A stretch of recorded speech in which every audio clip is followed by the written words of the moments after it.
Message de Claude Olivier Adiaba pour l'année 2021. Mes chers amis, nous arrivons à la fin de l'année 2020.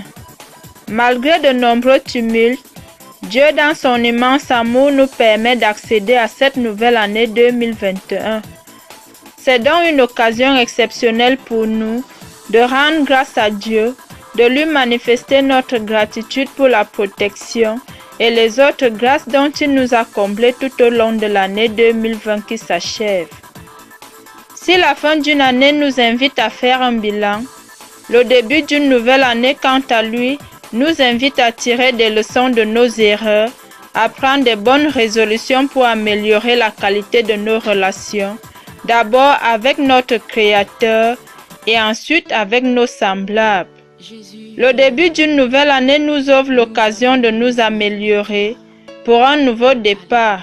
C'est une nouvelle opportunité que Dieu nous accorde pour corriger nos imperfections, devenir une meilleure version de nous-mêmes et nous réconcilier avec lui.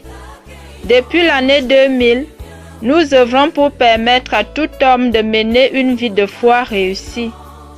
À cet effet, nous avons tour à tour développé les thèmes suivants dès 2008.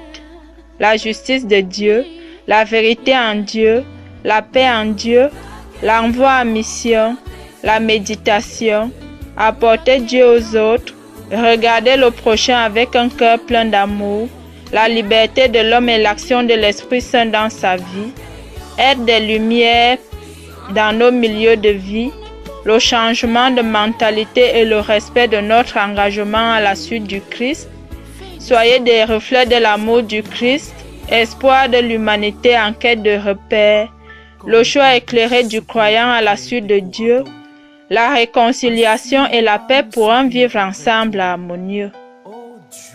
L'intégration de ces enseignements dans son vécu quotidien permet à chacun de rester uni à Dieu, de toujours faire fonctionner la raison et d'agir avec sagesse pour promouvoir la paix, la stabilité et l'harmonie dans son milieu de vie.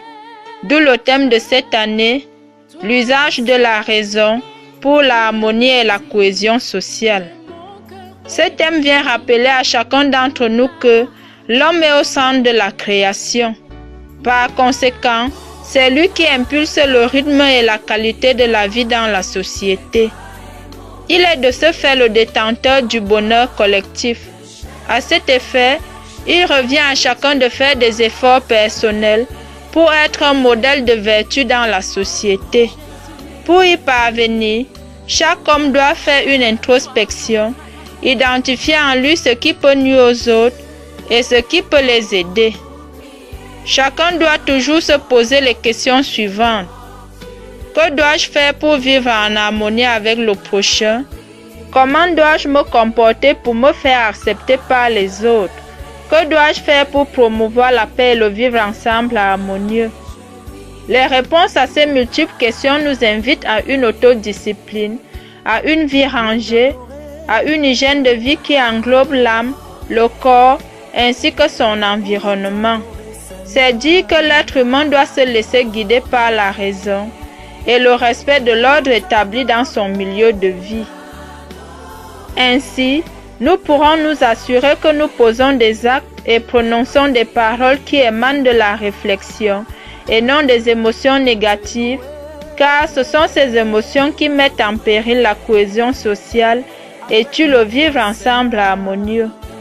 Faisons toujours preuve de bon sens pour agir en toute objectivité et faire ce qui est juste et bien pour maintenir la stabilité, l'harmonie et la cohésion dans la communauté, dans la société. Il s'agit de toujours tenir compte des autres qui aspirent aussi au bien-être. C'est ainsi que chacun deviendra un moteur du vivre ensemble harmonieux. Mes chers amis, l'année 2020 qui s'achève a été marquée par la pandémie de la COVID-19. Cette crise sanitaire invite l'humanité entière à une autodiscipline, au respect des règles d'hygiène élémentaires et à recourir à Dieu pour sa survie. Face à cette épreuve, C'est le bon sens aide l'homme à intégrer les mesures barrières pour limiter la progression de la maladie. Cette expérience nous permet de souligner que l'homme a juste besoin de faire bon usage du positif qui est en lui pour vivre en harmonie avec ses semblables et son environnement. Mes chers amis, Dieu a fait de l'homme un être doué de raison, de sagesse et d'intelligence, toutes facultés qui lui permettent d'assainir ses rapports avec les autres, de rendre la vie agréable au quotidien et de vivre en union avec son Créateur. Ce qui veut dire qu'il doit vivre selon la parole de Dieu. Il ne doit donc pas attendre le changement positif des autres, mais il doit plutôt prendre sur lui de changer positivement, d'être une bonne personne pour le bonheur de tous. Ayez à cœur cet extrait biblique, je cite, « S'il est possible, pour autant que cela dépend de vous, vivez en paix avec tous les hommes. » Fin de citation. Romains chapitre 12, verset 18. Vivez dans la prière et le respect mutuel. Sachez faire prévaloir la raison en toutes circonstances. Que Dieu vous bénisse.